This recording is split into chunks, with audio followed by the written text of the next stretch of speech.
Hey, we're officially live. Everyone should be able to see us and hear us now.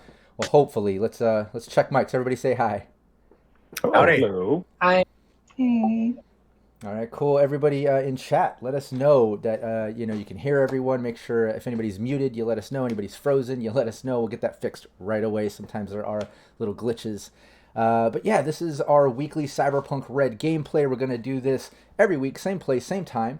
This is our session 0, brand new team. I'm excited about this, but before I get too much into it, I know I'm excited. I'm getting ahead of myself. Before I get into that, let's do like we always do. Let's go around the table. Everyone introduce yourself. We have a lot of new faces to the brand streaming with us, some familiar ones, some faces from other brands joining us as well. So let's go around the table. Everyone, introduce yourself. Tell people a little bit about, what you do, where they can find you online, and then also introduce your character. Now, don't go too deep into the character. We're going to do that in session 0 in just a moment, but at least just mention, the character's name and the role. Yeah, let's start it off. Let's see here. Will, otherwise known as William, if he's in trouble. I know some of you, I've already got you down with your full names for some of you. We were discussing that pre-stream, but Will, you're currently on good terms, so I'll go with Will. Why don't you take the mic? Thank you. Introduce yourself. Thank you. Hi, everybody. I'm Will. You can find me, on the Discord and Cybernation Uncensored as Rook. So you can, feel free to hit me up anytime. You can also find me on Twitter as @BillyHuddles. And I'm going to be playing Gnostics the Netrunner. Nice.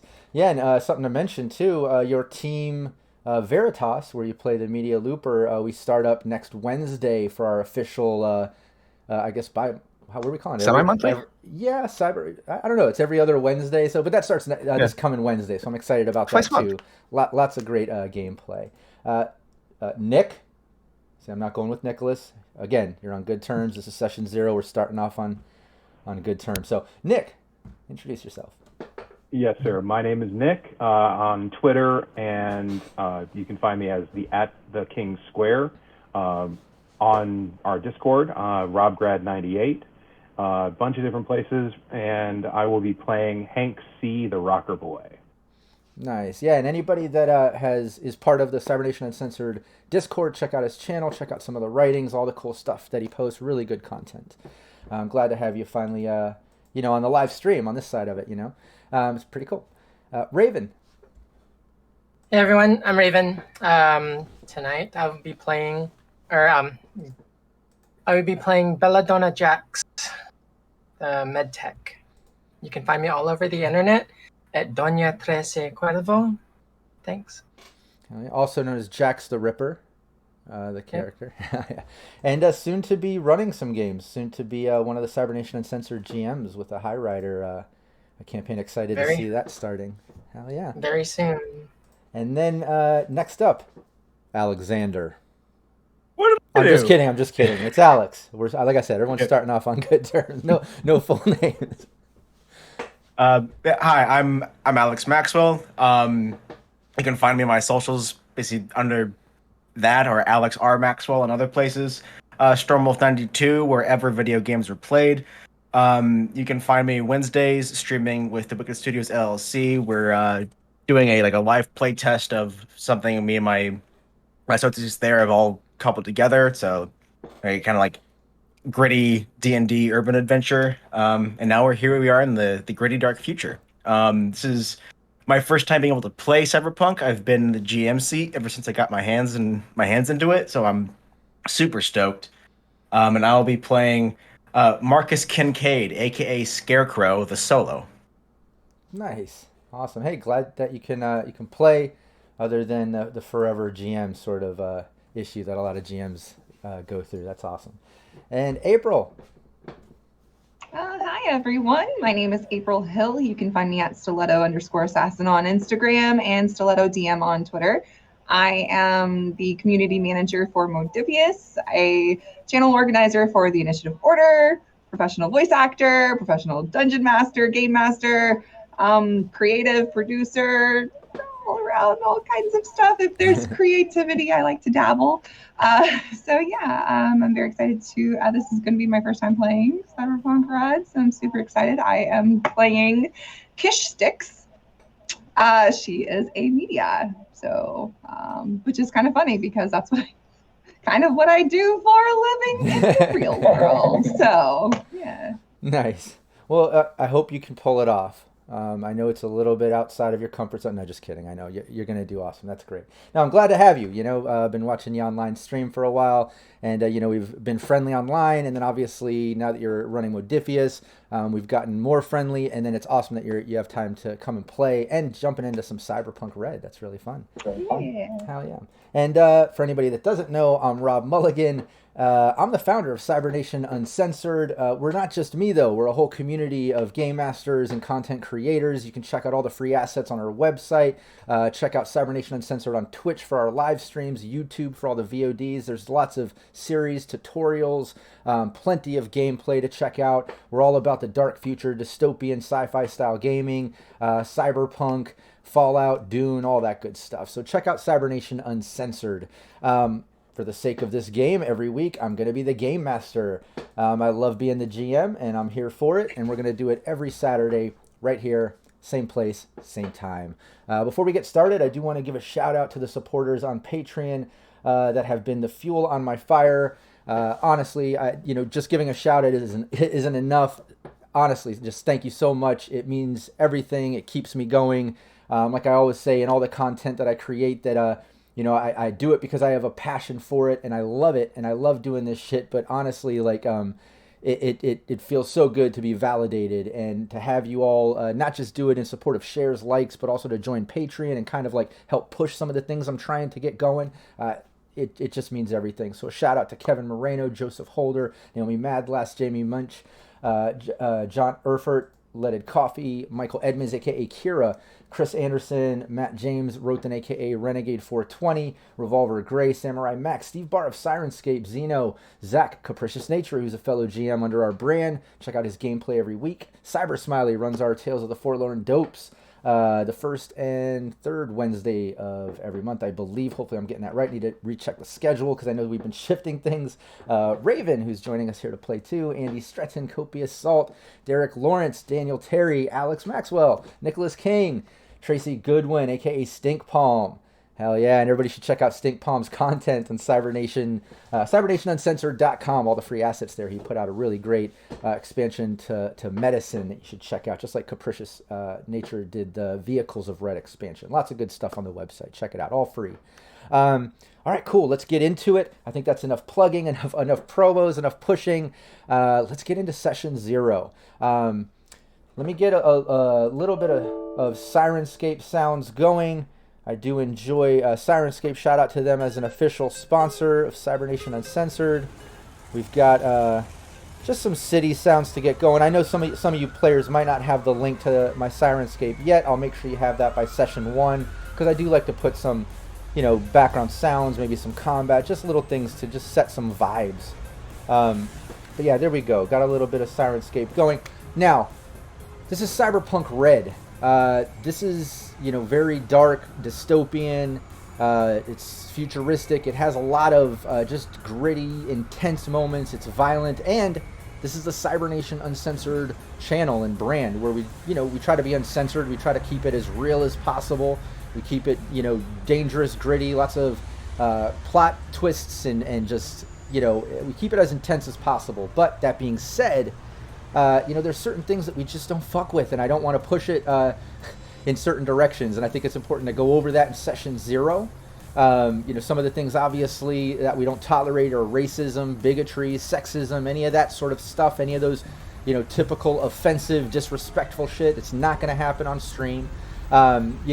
Like I said, Cyberpunk is very violent, and if you've seen my streams, the way I play, a lot of times I'll describe things kind of crazy, and if there's, elaborate deaths, I'll pass it over to the player, let them describe how they, just killed off that enemy or whatever, and I love being as descriptive as possible and just making it awesome so you can visualize it and it becomes immersive. But again, I don't like doing that too much when it comes to animals or children. It's just not my thing. I also don't like to flex too hard on certain mental illnesses and stuff like that. And that kind of summarizes my streams. I've been doing it for years. You can check out any of my lives and kind of get an idea of how I play, how I GM. and I think it's pretty evident. But that's kind of the Cliff's Notes of it, the gist of it, you know. But again, that's not, you know, the be all end all. I always tell my players at any moment in gameplay, if something gets, you know, a little uncomfortable, you can always like flag it, raise your hand, just make a motion so we can take notice. And okay, let's fade to black, push on a little bit. Which I didn't mention also, like sex scenes, obviously fade to black. I'm not gonna get graphic about stuff like that if it ever happens in play. You know, April, I'm sorry, but you know, and like I said, if things are offensive, just make a motion. You know, we'll get that taken care of. And also, if things come up that you think about after gameplay, shoot me a message off stream and just let me know, hey, this or that, you know, and I'll make the adjustments. I think it's important everyone is comfortable. The most important thing with role-playing games is having fun. That's the first rule of playing, is having fun. So we don't want to offend anybody, piss anyone off, make anyone uncomfortable. So just let me know at any moment, and we'll get things right for you. That being said, is there anything that I didn't cover or that we should mention as far as that sort of Session 0 stuff? I think that was pretty good. But please, if I didn't mention anything, anybody has anything to put in there. Otherwise, like I said, you can hit me up off stream. Let me know if anything does come to mind. But I think we can push forward a little bit here. So let's get into Session 0 with the characters. We know the gameplay is going to be gritty. It's going to be rough. And just to add a little bit to that, our team is owned by a corporation. In Cyberpunk Red, when you create your character, there's a couple things. There's a really extensive life path system, so you roll out kind of your character's general history, and then each role has their own specific history that you roll out, which is a lot of fun. You can keep it just generic in general, and the GM and the players will kind of fill in the gaps as we play and as we go along if it comes into play, or you can absolutely fill in some of those details, give it some depth, and then I'll make notes and I'll try to use it throughout gameplay when applicable, you know. But the other thing with that is keep in mind all the players, when you're getting into your life path and the background of the character, listen to the other characters and think of ways that can cross over. Because this team, like I said, is owned by a corporation, which gets the team a little extra money. Basically, that's how that works. So they can buy some things, but it also allows me to put the team together. With most of my streams, I like to have, like for instance, Will's team, when I mentioned Team Veritas, they run a Neo Media Corporation where they're putting out media, trying to break stories and stuff. My Sirenscape weekly stream, they started off working for the Upper Marina as District PD, and now they're kind of independent from there. But I love themes. It gives reason for a team coming together. If there's not a reason, it can always just be an Edgerunner team. But in this team's case, we did come up with a theme, which was everyone's owned by a corporation. So I've made that corporation Raven Microcybernetics, or Raven Microcyb, whatever you want to say. They're a small upcoming corporation. They've been around for a long time, actually, but they got knocked down just a little bit from competition. I think it was Rockland Augmentics, and yeah, they're you know, elbowing for a spot in the city, trying to regain the power that they once had. And they're a little bit cutthroat in coming up with their tech and what they're doing. And as such, they have a few Edgerunner teams that they kind of own, that they have kind of under their belt, that they send on particular missions where it could be a bit expendable to the corporation. They don't care, you know. Obviously, they want to keep you alive and keep using you to do gigs. You know, they did invest in you and gave you some extra eddies at one point. But, you know, you are a bit expendable. These missions might be dangerous. They might have some plot twists. They might have some details left out by the corp. You never know. You just never know. But that being said, let's get into the characters. That kind of blankets the general vibe. We're in Night City. We got the vibe of Cyberpunk Red. Everyone's fairly familiar. But let's get into... Capricious Nature in chat says, Raven Microcybernetics, I have a corporate profile I made for their corp. Oh, that's awesome. Yeah, send that to me. I actually did a little bit of expanding on my own to create a little bit of background lore, but I would love to see what you created. As with all my streams and fellow GMs of the brand, I love crossing over lore and things. That way it always leaves opportunity to have players make appearances and cameos on other streams and stuff. It's a lot of fun. But yeah, let's get into the characters. Let's go around the table, and let's just do this. Let's have everybody introduce your character first, you know. Once again, by name, by role, and then describe what they currently look like, just so we can get a vibe of what we're looking at here, and then take it back. Dive into life path. Just start talking about what you rolled on life path. I know some of you wrote out some details with that. Some of you rolled it out and kept it kind of vague so we can fill in gaps. Whatever it is, let's just read through it. Let's go through it. And like I said, everybody else that's not reading theirs at the time, listen in, think of yours and ways that it might be able to match up, because you are owned by the corporation. But if there's also some other life path ties of how you knew each other before you were owned by the corp, it's even better, even cooler. I can bring things in gameplay and stuff. So Will, do you want to start it off? Not appeasing the mute gods today. Uh-oh. Hi again, I am Will, and I will be playing Gnostics, the Netrunner. He is a I hope I put the right one here. Arthur Gnostic Zong is a curt, moody punk from a drift nation in the North Atlantic called New Dubglow. And the majority of that drift nation is, Scottish, English, Irish, people that are from low income. Mostly it's a drift city of a lot of criminals under that whole underworld element. And his mother was Scottish, but his father was a Chinese national from a different crime family over in China. And they were kind of more or less getting together out of convenience and to help, this major conspiracy that, some of the major crime families were putting together. But Gnostics really wasn't about that life, so he ran away from home when he was 17, and he learned how to pickpocket and pick locks, and basically was a burglar. And also, but when he was 13, his parents forced him to be installed with Neuralware because they wanted him to be a net runner. So he developed some skills for that. But since he ran away at 17, he eventually stowed away on a ship to the United States, and eventually, hitchhiked with nomads, and eventually wound up in Night City, where he's been living for the past 4 years in a cargo container, which is a pigsty and meat space, but it's very decked out in the VR space. And he mainly was getting, his,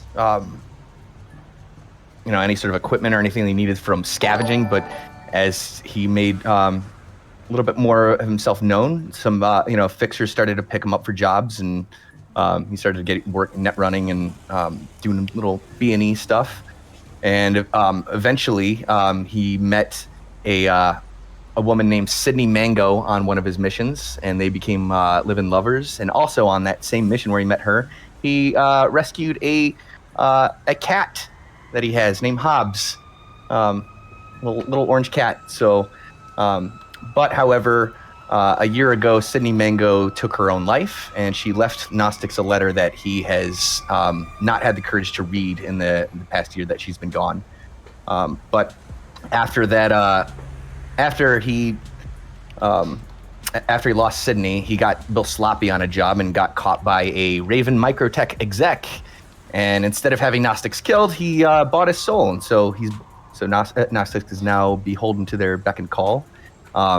He does have a partner that he has never met, who he is suspicious might be a rogue AI, but he is a little bit afraid to find out, because while Gnostics is very distrusting of people, because he just assumes the worst in people, he doesn't really have any friends, and so that partner that he chats with is kind of the closest thing he has, and he'd be afraid to find out that the closest thing he could call to a friend is an AI.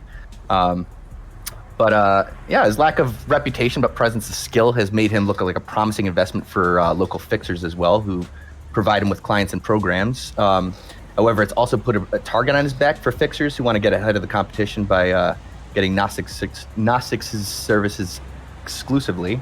And then finally, he does have a bit of an accent, but if it sounds like this isn't a very good Scottish accent, it's because he's not from Scotland. It's because the accent of New Dubglow. So it's a bit of a hodgepodge accent. But that is Gnostics, the Netrunner. Nice, I love it. Oh, he is currently wearing. He was able to scavenge and steal some business wear jacket that he's. Oh, yeah, he's yeah, go sporting, over- thinks that it's fancy. But yeah, describe the look. Any hair, like tattoos, Yeah, skin, shift tags, clothing, any of that stuff. Describe the look. Absolutely, paint us a picture. Yeah, his hair is usually all very wild, so he usually wears something to hold it back, like a bandana. Usually has his virtuality goggles, on hand, which I do have. Nice.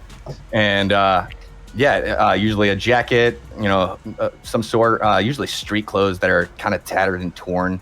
He doesn't really pay attention too much to appearances. He just wears whatever is comfortable or whatever he can find, really, and he's not really looking into style. He also might have a little bit of a hygiene problem, and a little unkempt. So he might smell sometimes a little bit, not like a garbage, like man or something. But so does he have like a -2 wardrobe and style, or what are we talking here? The cotton stank. Yeah, he's got he smells lived in. Cargo living. I get all the bonuses for wardrobe and style, and he's the antithesis. That's Nice. how it's gonna work. Yeah. Balance as all things should be. But very unkempt. He doesn't like stuff going in his eyes, but so that he's the shift tax would be a little worrisome for him, but he does have a tattoo of the new Dubglow flag on his ass. But aside from that, Now, are you gonna role play? Are you gonna draw that and moon the camera at one point on stream, or is this gonna be role played, cosplayed out? Or... I hope we're uncensored, but let's not go that far. But yeah, Nice. I think I covered everything. Yeah, I think that's That great. we'll eventually get to him. Yeah, exactly. No, this is, good. I love this session 0, like I said, so we can get an idea what he looks like. Absolutely got a good vibe for him now, at least a starting vibe, and we'll get to know him more as we gameplay, obviously. This sets a tone. What was that? I did forget to mention he did used to have EMP threading. However, when he pissed off the wrong people at one point, it was literally ripped out of him. So he does have scarring. So Nice. It's like Never when you bothered to get it. overpull a cuticle, but way worse. yeah, he never bothered to get it reinstalled. It just kind of scarred over. Nice. Okay, cool. And everybody think of ways of the potential life path to cross over. With that one, obviously, you have, Sydney, your ex-lover that commits suicide. You haven't read the letter yet, but you had the cat together. You still have the cat Hobbs, right? So if anybody knows something like that or has any ties to Drift Nation stuff, maybe we can tie it in. If not, no stress at all. Like I said, you are tied together by Raven Microcybernetics. No matter what, you guys are owned and forced together like that. And it'll be fun for some of you to kind of just meet on session 1 in that way, possibly, as being put together as a team for the corp. But if there are ways to tie it in, mention that when you go over your life path. And if somebody thinks of one, if you've already gone over your life path and someone goes over theirs and you've thought of one, feel free to raise your hand, interrupt, or interject it in as an option. But yeah, Nick.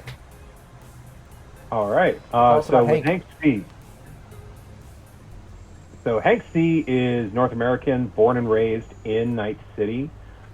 Generally keeps his hair very short and clean, although he does have tech hair, so he can change the colors as need be. He also has chem skin, so he can change and fit as he needs to wherever he's going. He tends to favor a lot of bohemian, just very comfortable, a lot of old rock band t-shirts, except for this very old, well-worn leather vest that he has that is covered in patches for various punk rock bands, both past and current. That is one of his prized possessions, along with a thing of spiked gloves that he wears. The idea basically is I'm making a cyberpunk Henry Rollins, so someone who is friendly, polite, but capably violent. Nice. Little side note, not to interrupt, but fucking love Henry Rollins. I've been a fan since I was a kid. Low self-opinion and certain tracks, his books really helped me through some fucked up times in my past where, I don't want to get into like some darker times when I was younger, But what a motivational speaker. I've seen him live. Had the pleasure of meeting him before. Like I'm a huge fan of Henry Rollins, his past bands, all the way going back to Black Flag. So very cool that you mentioned that. Just wanted to interject that in. Yeah, he's been one of mine. I became a fan of his with Rollins band in the 90s because I'm a huge metalhead, and that's the stuff I grew up on. That was one of my soundtracks. So, and it's the other side of wanting to make basically the antithesis of the traditional rocker boy, so like a Johnny Silverhand. This is the exact opposite kind of character. As far as his background, he grew up in Night City, and he actually was about 4 years old when the Night City Holocaust occurred, with his parents being members of a corps. And because of that, they had to, of course, move out of the city center, moved into what became the Watson development, and were actually part of the original inhabitants for one of the first megastructures that was built. So he's a megastructure Warren rat.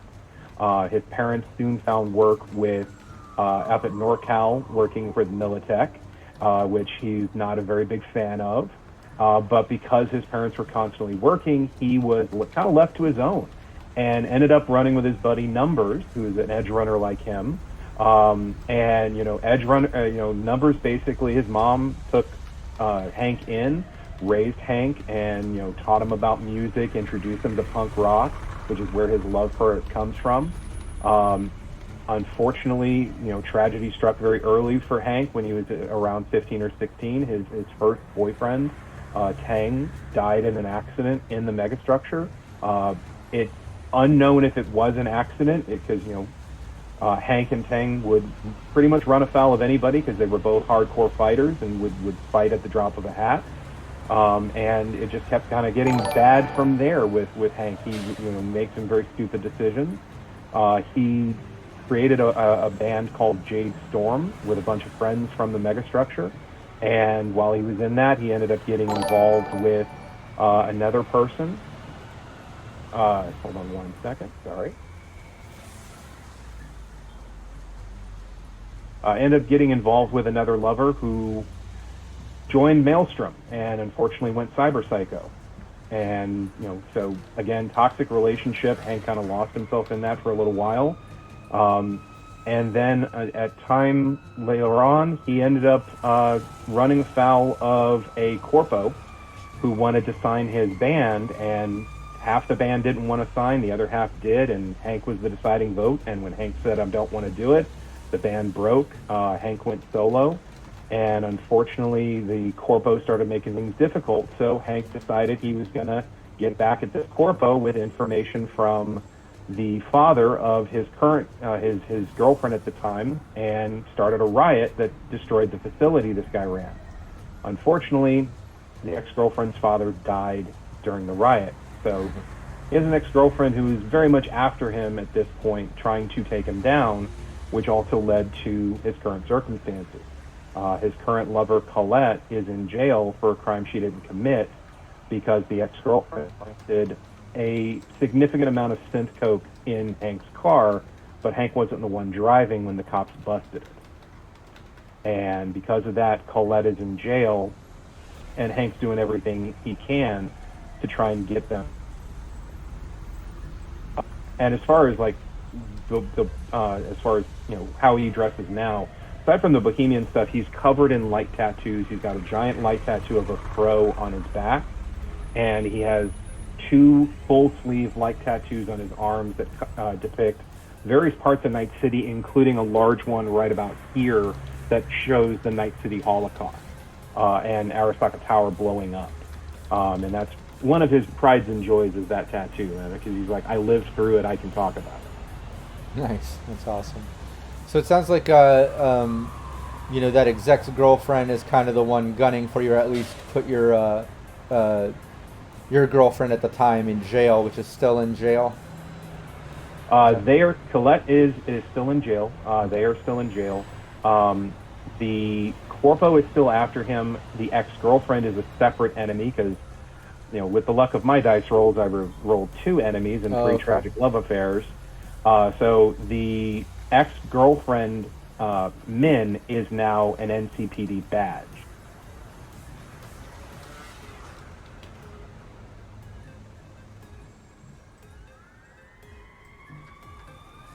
Sorry, just making notes. Okay, cool. So it's the ex-girlfriend Ming.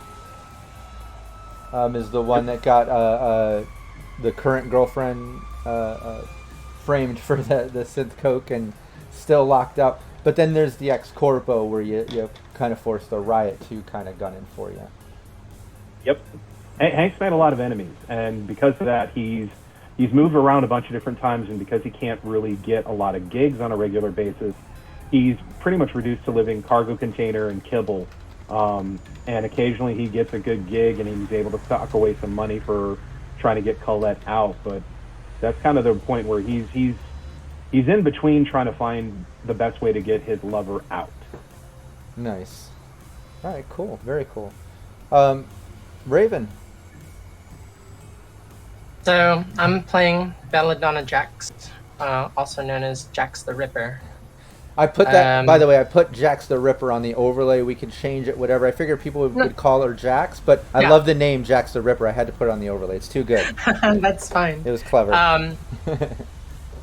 So I grew up in on the west side of London. My parents, at a young, when I was a teenager, brought us to Night City because they got a job working for a corporation, working on cybernetics here and there. They were, let me describe my character first. You can do it at the end if you want. If you want to keep going with the life path, keep going with the history if you want. Okay. It doesn't matter, yeah. As long as we cover both, it's cool. Okay. They were brought over from the UK and working for a cybernetics corporation. Let's see. They were exiled they were either killed or exiled for they were for something that they didn't get caught up in, or that they didn't really get caught up in. They were like pretty much the scapegoat. Let's see. I like that. Maybe keep going with your life path, but maybe there's something there that I can tie into Raven Microcyber or something like like that was kind of your initial why you had to kind of fall to them for extra cash and to survive or something. Right. She grew up in I grew up in a corporate safe zone. Let's see. I was adopted by coworkers that knew my parents. Suffering from trauma, being separated from my parents. I suffered a mental breakdown. I was only about 17 or 16, 17 years old. So throughout the course of our meeting and as we evolve as a group, you guys will see shifts in personality. I always throw in something for flavor as far as making my characters interesting. Calamity had multiple personalities. Belladonna will have dual. Let's see. She's trusting, helpful. One of the personalities is trusting and helpful. The other personality is suspicious and sadistic. Really cold-hearted. Will do anything for money. I grew up. The people that raised me put me through medical school, and I started taking chances. I did stuff for surgeries for money, and it ultimately cost me my my credentials. So, work as a Ripper Doc, not a very reputable one, of course, but if it gets the bills paid, your conscience doesn't pay the bills. Where does she, Ripper Doc out of, or is she just kind of freelance, goes around and does it, or does she actually have like a spot that you work or live out of, or how's that? I have my own shop.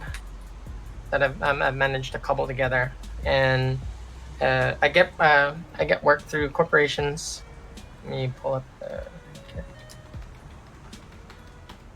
Where's your? Do you know where your shop is, or is that open? It's open. Okay. Let's see. I have a secret partner that funnels with corporate connections that funnel me work.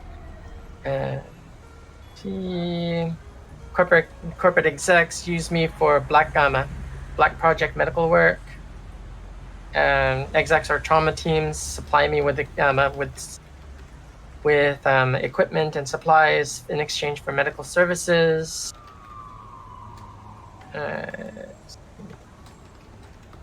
My style is urban flash. My hair is short and spiked. Money is what I value most. Feelings about people I'm pretty much neutral. Don't really have any opinion until you cross me. My most valuable person was a lover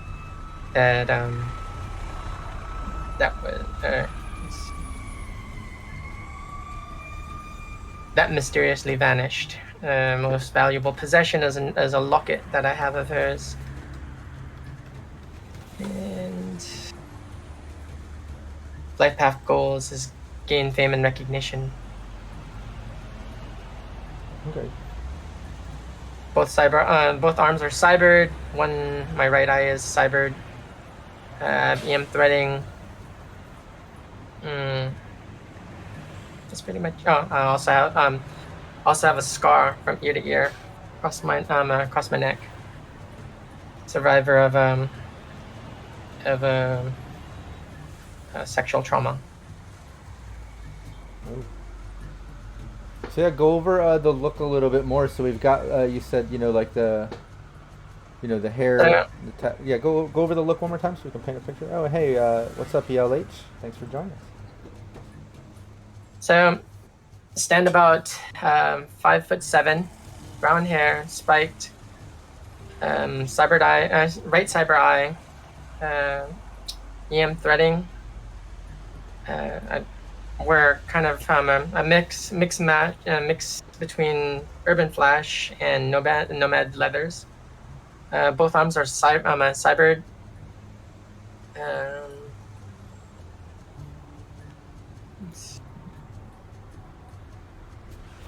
Pretty much that's it. Cool. I think that's good. And we've got so for you, some of the things that stuck out too, just make sure I have it right. I mean, obviously from London and see parents killed or exiled for something. I can kind of work with that a little bit. Raised by coworkers. I'm also getting that the team members want to stay on the trustworthy personality side rather than the other. I'm imagining and. But yeah, your shop is located somewhere. I can kind of figure that out. That's kind of fun. You have a lover that mysteriously vanished. That's kind of cool. Awesome, great job. I think we talked about this previously just before stream, but I definitely think doing the Black Ops cyberware or under the table cyberware, it's definitely something Scarecrow would have done. Going and getting getting crumbed and shipped on the down low. Yeah, I was gonna say one kind of cool thing of having a med tech that's also a ripper doc and into that, shadier style of stuff is for edgerunners. If we don't find an exact crossover, if you want to just make it like you all kind of knew each other a little before selling yourself to the corp, or some of you through Jax. Maybe she did some of the cyberware for you, like you mentioned. But let's get into Scarecrow. Alex. Yeah. Marcus Kincaid, call sign Scarecrow. He's a bit of a legacy. His dad did the job that he's doing, and he picked it up as well, whether he wanted to or not. He's standing around like just under 6 foot. A very somewhere between like a swimmer and a boxer's build. He's just very really athletic. He's Anglo-Japanese descent. This dark very dark like redwood colored hair. He keeps it very short and neat. He has no real overt like augmentations. A lot of the stuff is either like neural or internal. But he dresses to kill. He's all business wear, for the exception of his boots, which are combat boots.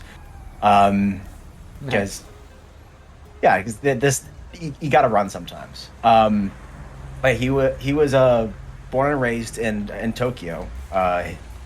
Both of his parents being employed by the Arasaka Corporation. One being a manager for their conflict investments, and where his mom met his dad, which is essentially a corporate samurai, and it was great living in the silk-laced palm of corporate luxury for a while until 2023 happened, and guess where dear old dad was working when it got vaporized. And Marcus saw that happen live on TV from halfway across the world.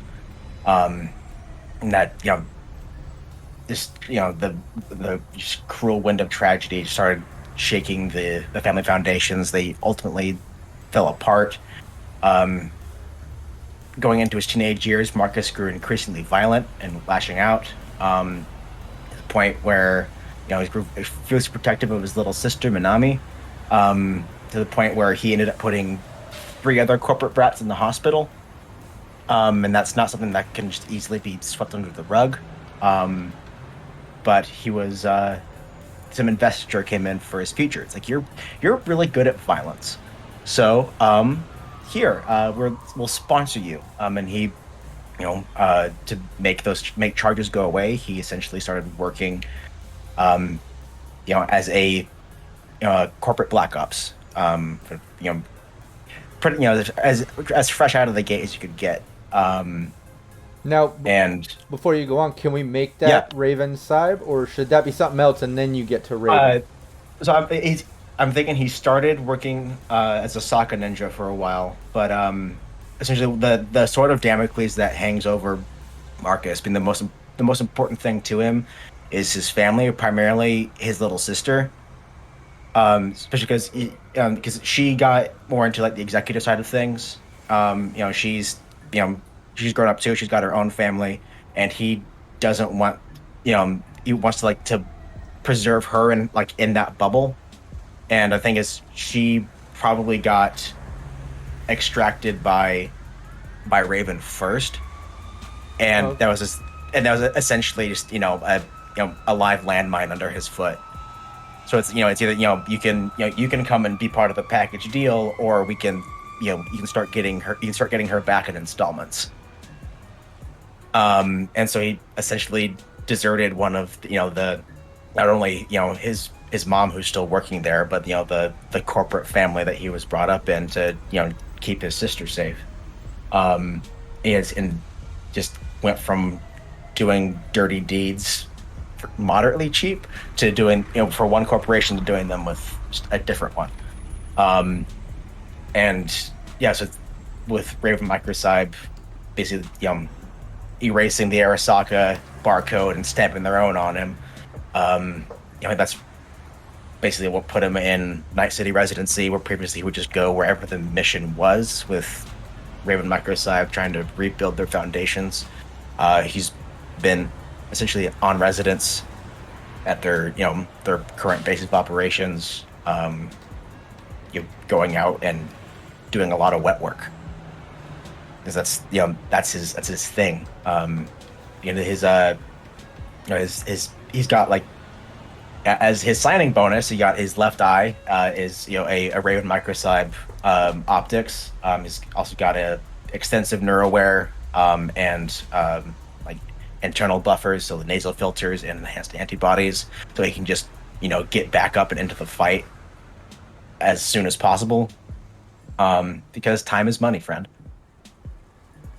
And he, during his time, one of his handlers, he grew enamored with. They were grew unprofessionally close, as you do sometimes when you're going God knows where, every few weeks.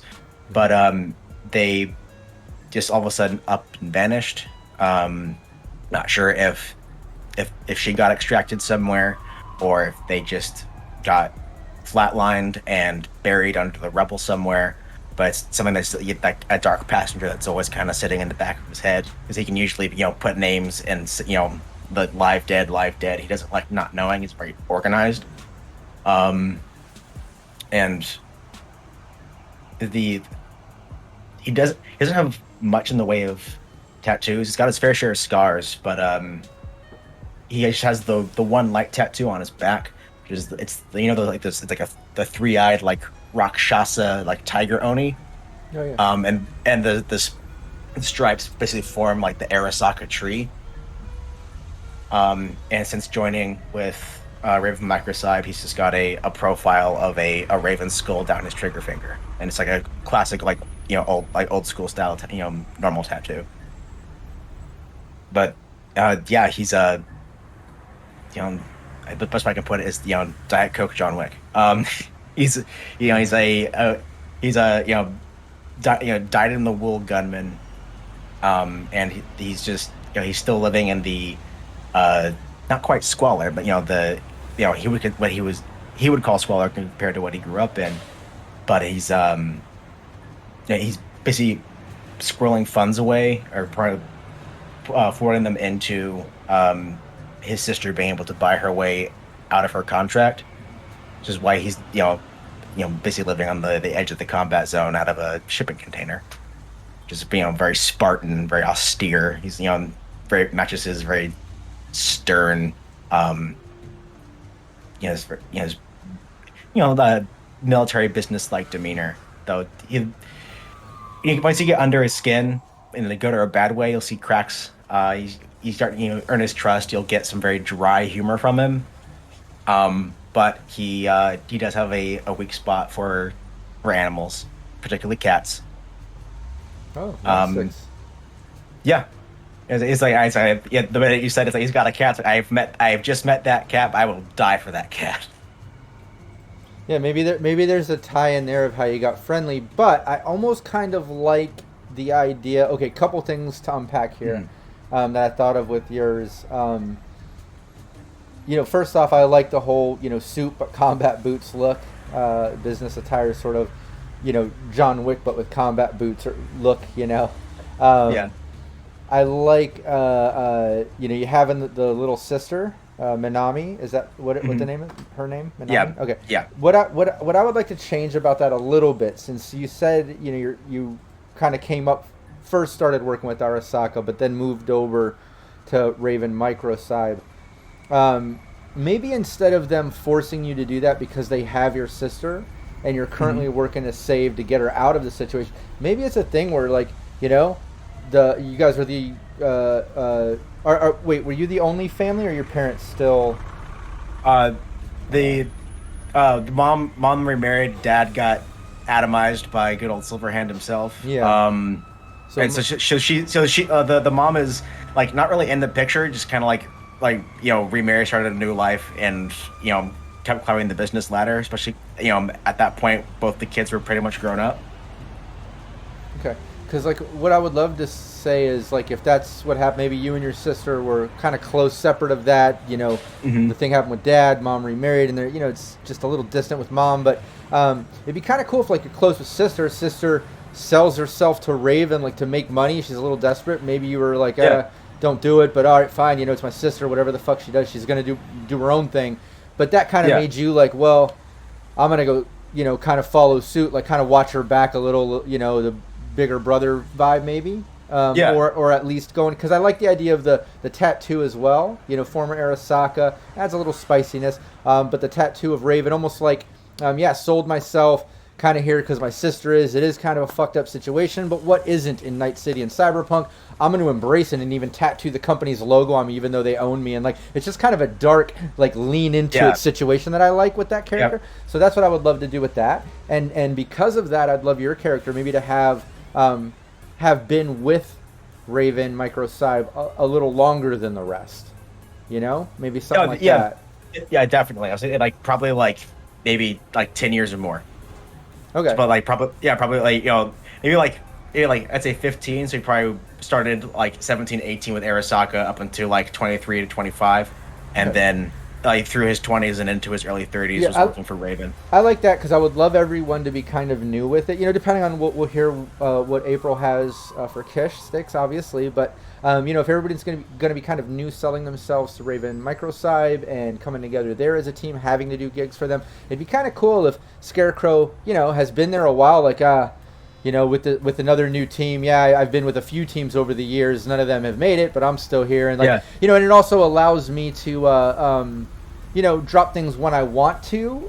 That maybe the team will now be able to know because you're like, oh, I'm familiar with how they do this, how Raven Microsoft does this. You know, like it allows like, I don't know, a little inside info, which is kind of fun. I don't think I'd want it to be like a solid 10 years or anything that long, because the thing with some life path stuff, you always got to keep in mind when it comes to being like immersed in this and really feeling like the characters are real, is like everyone's starting at rank 4, right? So you had to go from 1 to 4, I would imagine, like, you know, 0 up to like 2 might have been Arasaka, 2 to and 4 would, yeah, so like 10 years, I mean, you'd probably be closer to like rank 8 or more or something, I would imagine, you know, with constant edge running. So let's just say, yeah, you know, like everything's fast paced anyways. Just because you were with Arasaka for a couple years and with Raven for a few, it feels like 10 years.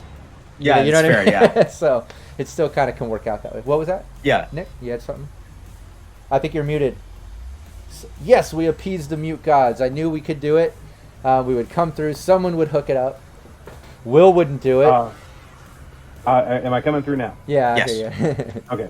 I was thinking with Alex, because me being living in cargo containers, and also being, you know, wanted by the NCPD to a certain degree, or at least a couple of NCPT badges, you know, hooking up with Marcus probably would have been like they're living in the same cargo container lot, you know, and that's how they ended up, you know, him saying, "Hey, you need a gig? All right." Yeah. I can almost see like their first meeting is like, turn down that damn music. And doesn't Gnostics live in a container?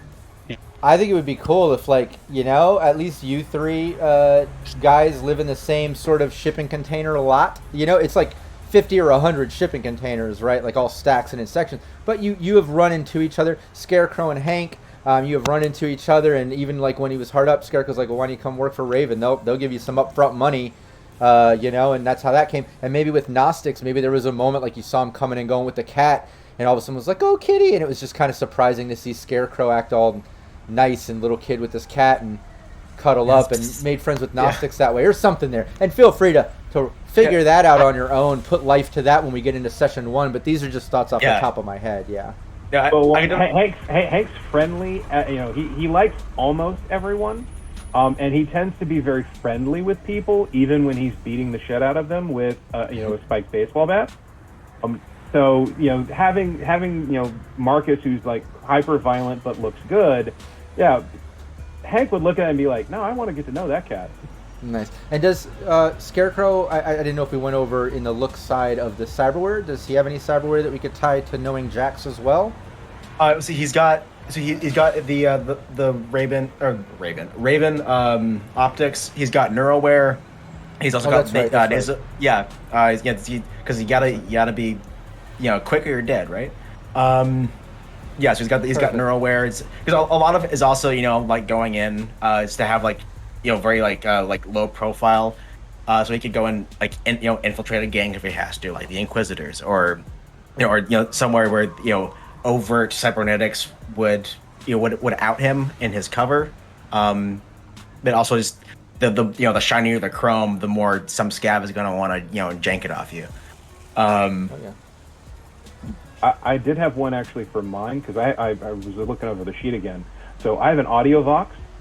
So the chrome sort of covering that Uridine has in the game. Nice. Yeah. And I also have a cyber audio suite with a scrambler, descrambler build for phone calls, because again, NCPD is on his ass. He wants to do it. I probably have gone to Jax for that stuff on the download. Have been just like, hey, here's some eddies. Like, I need this to keep a step ahead I love men it. in the NCPD. I love the idea of Scarecrow being in Raven Microcyb, meeting Gnostics and Hank because of the same living shipping containers, and then getting you guys into Raven because you needed some extra cash. And then along the way, it just came to conversation that you all know Jax. Oh, you know Jax, and and maybe you kind of pull her into working for Raven at one point because she needed some extra money to get her Ripper Dock spot set up or something along those lines to open up her own like little shop. Maybe that could be tied in there. I like where all that's sitting so far, but let's see if it all falls apart when we learn about Kish. Let's just see what April has for us. No, I'm kidding. But yeah, April, let's get into your character and see where we can connect any dots. Okay. Unless there was anything else, Alex. Sorry to did we cover everything, Alex? Sorry. Yeah, I think that's it. When we start connecting more strings, Okay. I'll come back in after that. We have our last intro. Perfect. Yeah, I completely forgot we went on tangents and then I moved on. I didn't want to cut you off if you had anything more. Natural tabletop. It's all I good. want to make sure you guys are still calling me Rob and not Robert. See, I got to stay on good sides too. I got to be nice too. All right, April. Okay, so Kish Stix, she, her pronouns. She is, she's very young, very naive, very in the scene, very fashionable, and she knows about all the latest trends. She has 3 tattoos. Some of it's, she's got some like neon glowing makeup tattoos, so permanent makeup tattoos. She's got a cascade of different rainbow-colored stars going down her back. She always wears light clothing so you can see them. So she likes to be seen. She also likes to see, what's going on. She also has her tag, her media tag, like where you can find her. So every time she posts for pictures, she has it on her forearm because she is that kind of person. So she's like, yeah, that's me. So she also has implants to be able to record, so she never misses a moment if the moment arises. I'm not wearing my getup for the character, but I will tell you what she looks like. So she's got very vibrant purple hair. She also, like I said, she wears light clothing so that you can see her nice little glowing tattoos. She wears, very vibrant, just vibrant colors. So she stands out. She also has the EMP threading, anti-dazzle in both eyes because Nice. people are always taking pictures. Okay. So she doesn't want to be blinded by it. I love that. I love anti-dazzle when it randomly comes up because of the whole like resist torture and drugs, like flashbang sort of stuff, like the flash aspect, and then it saves you that negative perceptive stuff. But I love that you gave it a little bit of meaning and depth that is associated with being a media and all that. I love that because of the flash. Yeah, I was like, that's so good. I know that this is supposed to be used for this, but she uses it for this. Because she would. So her family, obviously she grew up in wealth and privilege. And her parents, unfortunately, though, I like to leave stuff in my background open for the DM to plug in stuff. So her parents work for one of the big, bad, ugly companies, obviously. She has an older brother, Chuck, who she absolutely adores. They grew up like twins, best friends. And obviously their parents were never there, so it was just the two of them. And so Big Bro looked out for little sis growing up. Then when they got a little bit older, she was running in her little circles. And he was a little bit older. He started to become, kind of a little bit more edgy. He was getting into some of the radical groups, looking into some of these nasty corporations and how the big business was working and who was doing deals with who. And one night when he was supposed to come over, he didn't, and she was wondering what was going on. She overheard some arguing between her parents in the other room. Turns out he was either taken or killed. She doesn't really know, but her parents know about it. And to save face, they're like, well, maybe it's better. He shouldn't have stuck his nose in our business, and he did this to himself. So they wrote it off because that's the kind of people they are. Not very good people. She does have some friends that obviously are just her friends because of who she is, who her family is. So friends of not coincidence, but friends of I can't think of the word, but yeah. So they're just basically using her. Like friends of convenience, or yeah, to make themselves look better and stuff like that. So yeah, there's a word and it's eluding me. There's like a perfect word, and my brain's like no, which happens on the stream all the time. So she did have a boyfriend at one point who it didn't work out because he was just dabbling a little bit too much and turning himself into not a person anymore. And she was just like, yeah, no, I don't like that, because she knew what was coming. And he was an asshole. So she does have a couple of really good friends. One was her brother, Chuck, his ex-girlfriend, who she looks up to as another sister. She also has another friend whose parents, they basically are big time in media and social media or the like, and they know all the tea and all the hot gossip and all the goings on because they have insider information. So that's one of their best friends, and they always know the 411 on everything.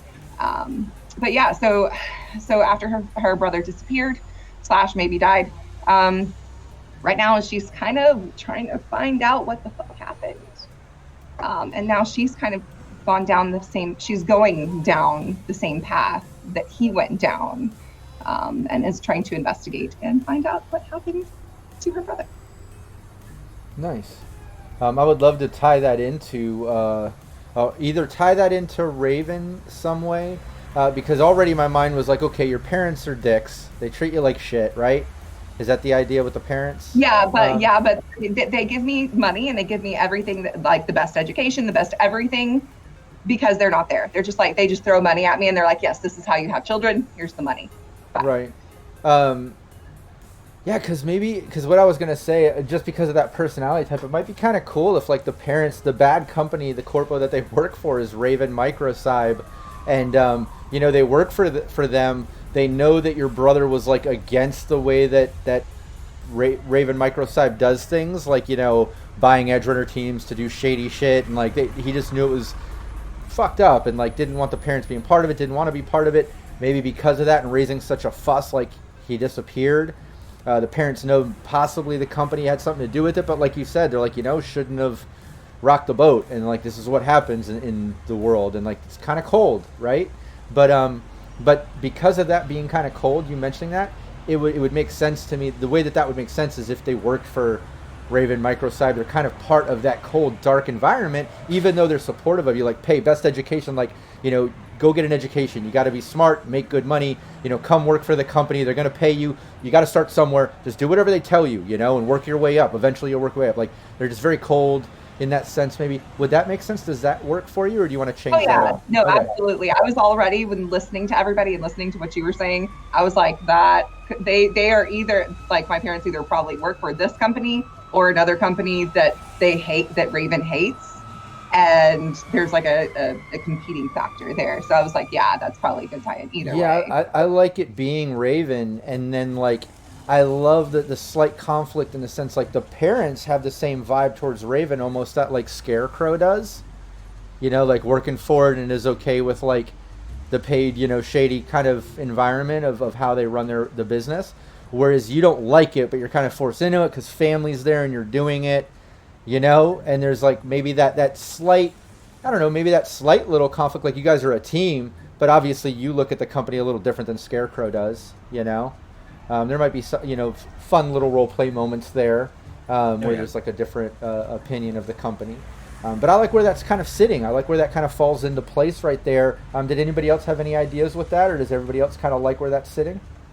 We had talked about it in pre-stream on the channel that April's media was the media covering the riot that I like that. Hank started that got his fair. ex-girlfriend killed, Shit. ex-girlfriend's father killed. So that the tie-in that Kish and Hank have like off and on known each other because of the him being a rocker boy and trying to get gigs and things like that, and Kish occasionally like giving him some coverage, being like, here's some coverage, you can get some extra money. And that corp that you caused the riot, remind me, was that? I left that up to you. Okay. Yeah, I left that up to you. The other one was the secret or the family legacy that Hank has inherited that he has to deal with. I left that up to you. You have fun with that. And one thing I forgot, because the RNGesus was cruel with the enemies, because I rolled 3 of them, and 2 of them are very high profile. One is a government official and a corporate exec. So you are more than welcome to pick my poison for that. Say that again. What were the 2? Is government official that can throw a whole fire team of 1d10 plus 5 people at me, or a corporate exec that can throw an entire corporation at me. Scarecrow has the general same mentality of flatline the fucker / rip their face off. It's because those are 2 really big enemies that's how the dice fell, and choose whichever one you like. I'm gonna say I didn't get any enemies or any Gnostics doesn't have any friends. Well, That's not true if you're cat. Yeah. We're gonna have to clean you up if you're gonna be on camera. But it's really, You are like my project person. Oh my Same. Well, I don't like that. When you were describing your character, I was like, oh, this is the project person. And I like that Hank and Scarecrow and Gnostics live in the same lot, but because Gnostics would not willingly just sign up with a corporation. I imagine since he's kind of just a common thief, really, he might have. I don't know if you'd be cool with this, but maybe Scarecrow had like a dead drop to do, and Gnostics was like scoping him out, but I'm gonna wait till he's gone and go steal that money, and then goes in to go steal the money, and the exec from Raven Tech is just bad move, Sonny Jim, and then so then once they have him, they had him go over to Jax's shop and get fitted with some new cyberware to work for them, and then probably installed something a little extra to keep him in line. Yeah, I really like that. Yeah, let's go with Anne, because I like that being that tie-in, but also it's not uncommon for an op team to have a dedicated netrunner, and that's probably where and just whether this is our first op, or if they would just have crossing paths and ops previously. Yeah, my only problem with that is I like the idea better of selling yourself to the corp for the extra money rather than being caught and forced into it, and then they pay you. If they caught you, they would either kill you or force you to do it. You wouldn't get that extra money. I like the idea of you selling it I'm hard up, I need the money, I'm cargo living, I'm eating kibble every other day.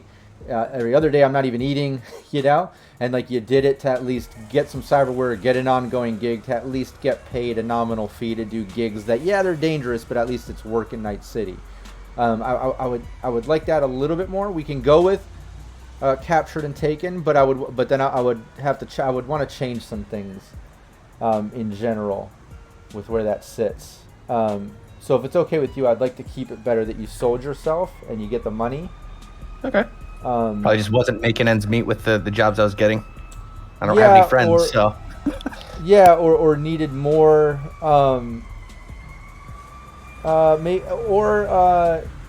With that extra money, was it all cyberware that you got?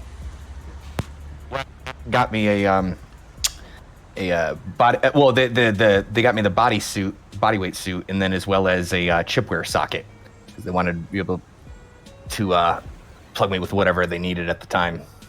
Okay. Yeah, then maybe what we could do is, maybe they found you trying to take a dead drop from Scarecrow or something, and just gave you that option when they saw that, maybe they saw you had net running skills, and were in a desperate situation, so they were like, yeah, we could just kill this person, or maybe use them. Maybe they don't get a lot of net runners selling themselves to them at the time, so that's why they kind of leaned in, at least giving you that option, instead of giving you the money to get stuff. They just kind of got you the stuff that you need to get started on fully into the net running stuff, but obviously you have to do it for the corporation. Now they own you, I think that'd be kind of good. And maybe, do you want to make it a thing where, now working for the corp, obviously you're on this team, you're put in it, then it's like, oh, Scarecrow, Gnostics from the cargo, yeah, I started working for them. Do you want it to be a thing where, like, you told Scarecrow, like, yeah, I started working for him for the extra cash, or, yeah, they kind of busted me jacking some shit and blah, blah, blah, or, like, would you tell him? Would Gnostics tell him how it went down, or would you just kind of play it off? He'd probably play it off. I imagine it's probably, Scarecrow might even know if he would, like, they just don't talk about it. Well, look, but I didn't think we were going to do this, but we're going to do it. I'm bringing up the dice. Get into roll 20. Scarecrow and Gnostics. We're going to have a little contested roll real quick. I want Gnostics to give me a persuasion, and I want Scarecrow to give me a human perception. And this is going to be contested to see if when Gnostics tells you that he just worked for the extra cash, if you picked up, no, that's bullshit. And then you can decide in session 1 or ongoing if you want to let him know that you know or whatever. You see what I'm saying? Yeah, great peopling, something I'm so good at. Oh, man, Gnostics is terrible at it. He has no social skills. All right, and then human perception. Okay. I'm never gonna roll like that in game. Look at that. Get it all out in session 0, right? All the good stuff. Yeah. Yeah. Wow, that was a great roll. You got 20. What did you get, Gnostics? I know it kind of went by fast. 11. 11. Okay. So yeah, Gnostics, you obviously you tell them that, that you I'm working here now too. Just needed the extra cash and whatever. Scarecrow, you absolutely can tell it's not just that, like, something's up with that. He was probably forced to work here. Something's a little shady. He's lying to you about that. He didn't just start working for Raven Microcybernetics for the extra cash. That very slow nod and Dwayne Johnson eyebrow quirks. Like, yeah, sure, buddy. Gnostics he can be a bit of a liar and an asshole. He's very much not like me at all, because I don't like real life. Will absolutely hates thieves. Like, I don't stand for it. But like, I don't like liars. I don't like it. But I mean, he's just I wanted to play someone very opposite me, so he has 0 social skills. Nice. Okay, and then as far as Kish, April, I got a good vibe of the look, the fashionable, flashy, trendy. I like the idea of her being trendy and kind of like knowing trends. I feel like between Hank C being a rocker boy and maybe knowing some of the stuff equivalent to the industry of trends and stuff, it makes sense. Kish being a media, generally knowing about some of the more hip trends just on a more broad scale. I really like that. And then the flashy kind of trendy look, maybe that won't be so advantageous in situations where you're trying to be stealthy, but I love the dynamics within the team and having those things to deal with, That's really cool. And with Hank, definitely Hank would probably be much more into the subculture on the punk rock, hard, heavy metal scene. So he can bring that to Kish and be like, hey, here's some stuff I've been hearing about what's going on my side of the tracks. What's going on your side of the tracks? Let's see if we can cause some trouble in between. Absolutely. No, I like that. And then with Kish having the older brother, I like the idea of tying that into, disappearing, being a bit of a mystery. That's always fun. That might come up in the future, I like tying that into the parents seem like they know something about it, but like they're just keeping their mouth shut, even though it's family, because they're just that loyal to the corporation. It just shows how dark, this time and age is, and just how fucked up that can be. I love tying that in. It just puts some real darkness to your family and this, your association to getting into Raven Microcybernetics. I also like the fact that, like, if the parents are there and you've been there. Scarecrow's been there a while, right? His vibe is similar. Your parents in it, right? I kind of like that. Maybe I don't know when, but maybe eventually, like if there's ever a scene where your parents are in the same scene with Scarecrow, maybe they know each other, and maybe your parents almost like him sometimes more than you, it seems like, and maybe that's a little bit annoying. You know? I don't know. I'm just that tracks. That tracks. That'd be a fun scene. I'd be like cringing inside out. That's super uncomfortable, but I live for it. I love it. Yeah, it makes sense. You know, it does make sense. Yeah, and it's very dark and twisted. I like it. Oh yeah, I am all for this. I am so for this. I can also definitely see like his Scarecrow's little sister Minami like being like all over Kish's like media stream, oh my god, she's so fleek, she's so supreme. I get all of her products. It's like, oh, and can you get us an interview? It's like, oh my god. and it's just like that very least like the tired like, yes, of course. It's a little bit. But that I think to be like just the overindulgent but very resting bitch face older brother, just, getting an autograph. Yeah. No, I like it. I like like I said, I love the dynamics between that and how it can kind of evolve the gameplay depending on who's in different scenes. It puts we've kind of put some immediate ties into this to where it's not just everyone sold themselves to a corporation, boom, you know each other working. There are some past things that tie everybody in. Everyone kind of has this Jack's Ripper dock in the center if you have cyberware, which is kind of cool. And then you have like the living quarters for Hank, Gnostics, and Scarecrow, where there's like the cat, the Hank thing, the working for the company, the little lie of working for the company with Gnostics that Scarecrow does know about. There's that little fun thing there. And then the whole like Kish working for the company, the family sort of drama with that, and then possibly knowing Scarecrow because of the company stuff. I love everything, the way everything's kind of tying in so far, and the way everything's sitting.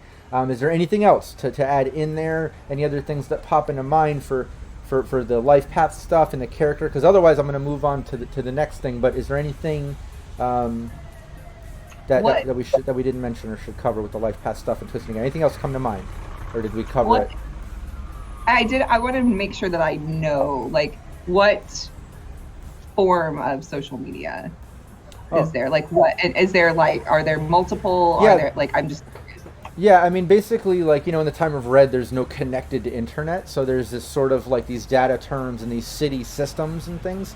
So you can get information from data terms. There's somewhat segmented systems, and you can access limited systems where, like, there's these garden pages, which is your equivalent of social media. Think of, like, Twitter, Facebook, TikTok, everything put into one. It's kind of garden pages. Old school GeoCities of, like, the 90s or something, like the first remnants of internet. It kind of reminds me of that vibe a bit, but it's you could work with that if you don't want to go like major media. I kind of like your idea of kind of keeping it social media based in that because of being influencer and like being more trendy of media. So maybe garden page, maybe she's like dominating that, like she's breaking stories, exposing stuff, but she's an influencer on that. How do you want to be as far as a media with that? Like if it's going to be social media, how do you want to how do you see Kish? I like that. I like that. Like I said in the background, I mean, like initially she was all about the trendy, like what's hot, what's all that. But now she's starting to go down that path of what her brother was doing, and he was wanting to expose the deep, dark, awful secrets of the world and all that. So she's slowly starting to go down that path. I like that. And with the media, with the role ability, as you've seen, you have connections depending on what rank you are to city politicos, neighborhood, like famous people, whatever. It'd be kind of cool to see how like maybe some of your ties are very like trendy, social, like influencer style, but now you're evolving into like trying to crack a serious case, and you have to use some of those hookups to try to get evidence and info. and leads and stuff to help your brother. But I like that that's your kind of overall back burner case, is you're always thinking about your brother. But in the meantime, you're being used by Raven Microcyb. And what I like about a media being part of that is like, yeah, you have to do these edge runner gigs with this team and just get the gigs done, whatever they are. But sometimes there's probably going to be some media stuff where maybe they're going to, Raven Microcybernetics wants to use your roll ability skills to where, like, yeah, go do this gig, but collect some evidence along the way. But you're not going to break the true case. You're going to use this evidence to actually put out this story, which actually isn't what really is going on. You see what I'm saying? So, like, Raven might use your skills for the dark side, you know? I love it. I would say, at least in my case, Kish would probably be the only person on the team that knows Hank's real reason for joining, trying to get Paulette out of jail, to give her that information and be like, this is why I'm doing this. I'm anti-corporate as it gets as a rocker boy, but I gotta do this to get my lover out, and I need your help.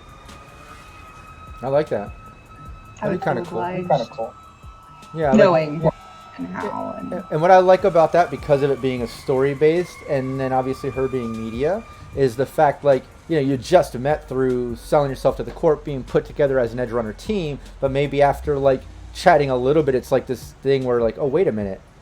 Like, I remember what happened in that story. I actually covered some of that or something like that. I do like that. That's really cool. Okay, cool. I think we got enough life path stuff. I've got enough, little juicy morsels to work with in future campaigns, and we got a better understanding of kind of where the characters all came from. It really kind of sets in the vibe of these characters and personality. We also went over the way that they look.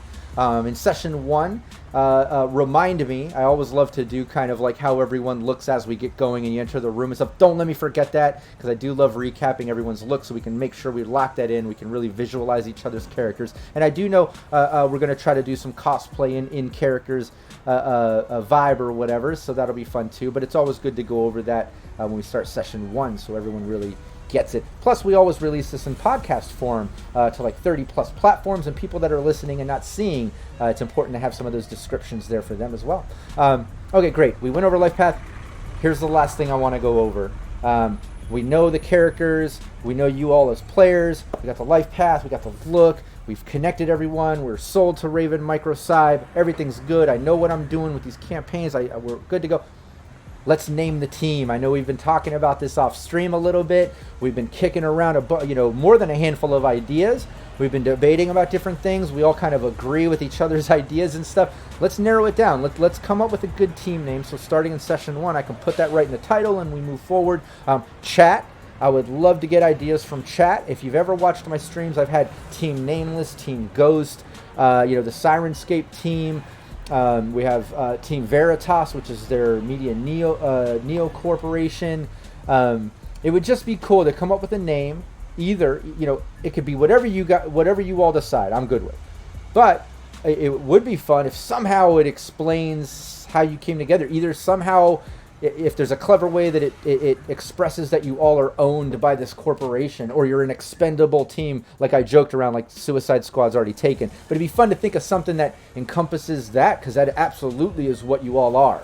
You're owned by this corporation to do these fucked up gigs, But if there's another idea, I know we kicked around some mythos ideas that had alternate meanings that can kind of also play into other vibes of the team. I'm down with that too, okay? So I'm cool with whatever. I'll stop talking now.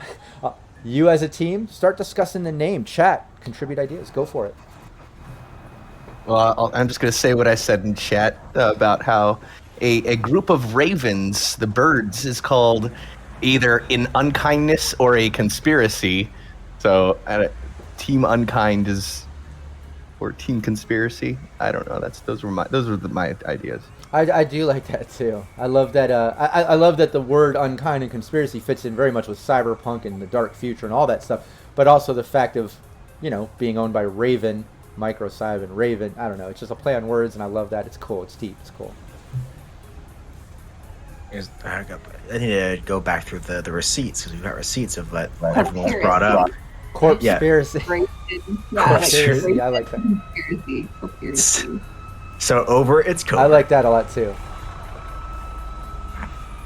Yeah, 'cause there was team on kindness, conspiracy right there, conscriptancy. Oh, that's rude, but that's very correct. Moonins Avengers. Yeah, one that I brought up was Team Omen. Is that because Ravens have a lot of mythological symbolic symbolic meaning as omens of typically death, but also change and sometimes fell or fair. Team Pro Crow. Oh. Team Pro Crow. Well, we one of the ones we mentioned was Team Monarch. Ravens being associated with Odin in mythology, and of course, Old One Eye, Odin. Team Monarch as in monocular. We are, our vision is very limited because of our connection to this corp, and we are having to do the dirty deeds that this corp doesn't want known. Thankfully, we got a media on our side. Now, a name that deep though might need to have a tagline explanation though. That's really that was good though. Nevermore. I love shit like that. Raven Nevermore. Team Nevermore sounds good. Team Nevermore, I like that too. Team Nevermore. I'm on board with this. That's clever. Nevermore. That's funny. So, man, now I'm just getting Altered Carbon flashbacks. I have a first Who's that? edition Nick's Loon. book, and I love that. Yeah, Edgar Allan Poe. yeah. Who was that? Context. Nick's Loon 1367 said Team Nevermore. I like that a lot because of the whole Raven aspect. Oh, yeah. So that's clever. Is that my Nyx from Tuesday? I think that's one of my Cyberpunk players. Oh, cool. Very cool. I mean, so far that's got my vote. I like everything everyone's been saying. I think for me personally, I think my favorites are like either Unkind, Conspiracy, that Corpsepiracy I like too. I think that's clever and fun. But that Team Nevermore, I don't know. It's almost too dark and clever in its own set, and it has like that noir vibe because of Poe's vibe. It fits the cyberpunk like dark noir sort of. I don't know. Very good. Very good. Nick. As a writer, Team Nevermore absolutely fix it for me. I think we have it. That's the winner. That's the winner. Yeah, I'm for that. I'm good. I'm all for it, and I love the fact that someone from chat came up with it. I love when chat contributes idea to the gameplay, and even better that it's one of Alex's players from his gameplay. That's very cool. Yeah. My med tech, my harm assist. Hell yeah! No, that's very cool. I love it. Great thinking, Nix. Very clever. Very cool. Well, Yeah, several, Nick, of my, thank you so several of much. my players are in chat. Really I sick see. suggestion. Yeah. Oh, yeah. Yes. Oh man. Yeah. Now you just have to come up with like fitting rhymes, like Oh, God. down the hallway, shotgun racking. Yeah. Now, okay, team. I'm gonna say it. Team Nevermore. All of us at all times when in character have to speak in poem or rhyme form now. Oh God. Oh God, no! I'm Oh, kidding. God, no. I'm just. Oh, God, no. Here for it. Let's. Oh my! Could you imagine? Robert? Quoting the Raven every time I That was great. perform cyber work. Yeah. That's the catchline. Okay. So this.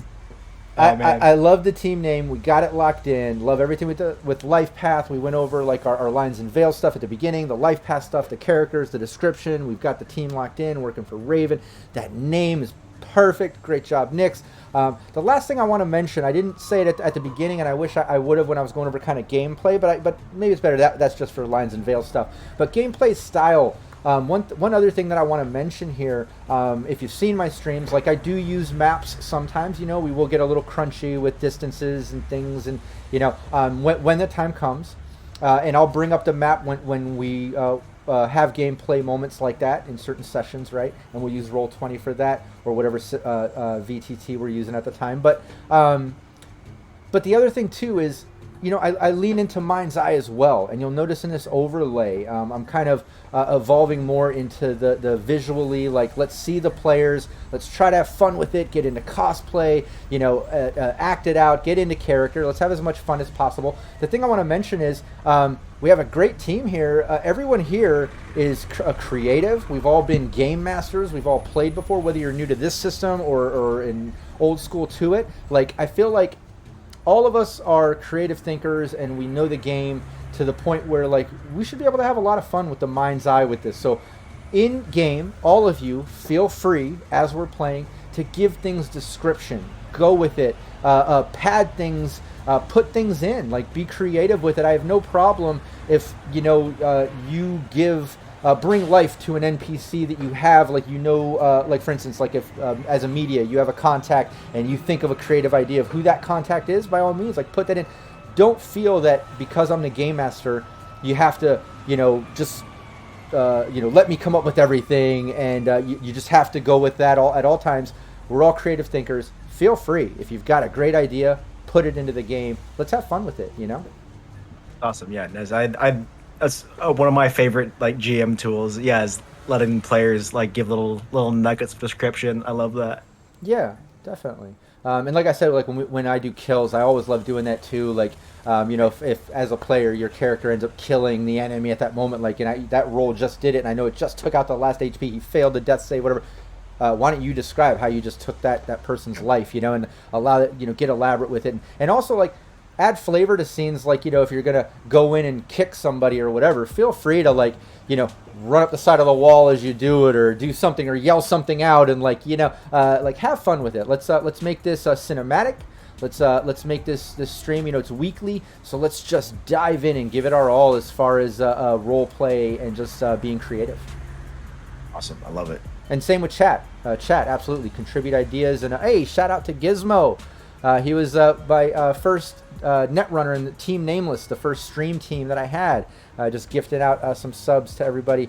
Wow, that's awesome. 27 gifts out there. Very cool. Thanks so much, Gizmo. But yeah, so let's have fun with it. Keep it mind's eye, and we'll use maps when necessary. But other than that, be descriptive and have fun. Other than that, hit me up off stream if there's anything else that we didn't cover in session 0. Like I said, any problems, any pluses, any perks, anything comes to mind, like, I forgot to mention this, or I should add it, like, hit me up. It's never too late. We also have the group chat on the Discord. If it's something that doesn't need to only come to me, put it in the group chat so the team knows what's going on. In the group chat is where I'll be putting how much IP is earned each session. I'll be putting any, like, things that need to be recapped, any out-of-game costs. Sometimes in gameplay, like, if you take a cab, you go to a bar, I might not make you crunch, like, the $10 for the drink, the $100 for the cab ride, like, things we might just streamline that, and then later on I'll put it in the chat, or I'll rely on the players to remember, just deduct that later, and, like, ask me later if it's important. That way we keep gameplay flowing. Like I said, it's cinematic and it's fun. Any last words before I kill this transmission? Any final words from anybody? Anything that we didn't mention? Anything anybody wants to add in? I'm just forever stoked. GM. I'm stoked to play. Same, yeah. No, especially because when I started playing Red, the Cybernations videos saved my bacon. Just like the crash courses, and it's such a freaking honor to be here. I'm so stoked. Thanks so much. That's awesome. Well, thanks for being here and being part of it. Yeah, I can't wait. Is it next week yet? Right? Yeah, this is going to be such a fun team. Yeah, I'm so excited. No, and awesome. Thanks so much for saying that. Like I said before, it means a lot to get that validation and that support. Creating content. All of us, a lot of us are content creators. So you know what I'm saying. People watching probably content creators as well, so you absolutely know what it is. You put your shit out there, you wear your heart on your sleeve, you try to be creative, and you're proud of these things, and you're putting your talents out there, and, like, you want some feedback, you want some positive feedback, you want those likes, those shares, you want somebody to tell you that it helped them and that you did a good job. It feels good, and that's awesome. So I appreciate that, Alex. Thank you so much for saying that. So yeah, I think we covered everything. Thanks so much, chat, for tuning in. Thank you to my players for being here. We'll be here same place, same time every week. So we'll be here next Saturday, 4 p.m. Pacific Standard Time. Everybody look up Cybernation Uncensored on all social media. Follow. Also, look up all of our players. I'm going to put everybody's links in the description as we post VODs and as we do gameplay. So I ask everybody, make sure that you show all of our players support. Go follow them on Twitter and Facebook, Instagram, all that stuff. Check out all the things that they do and show them some love as well. So, all right. Thanks so much, everybody, and we'll see you next time. Take care. Bye. Everyone.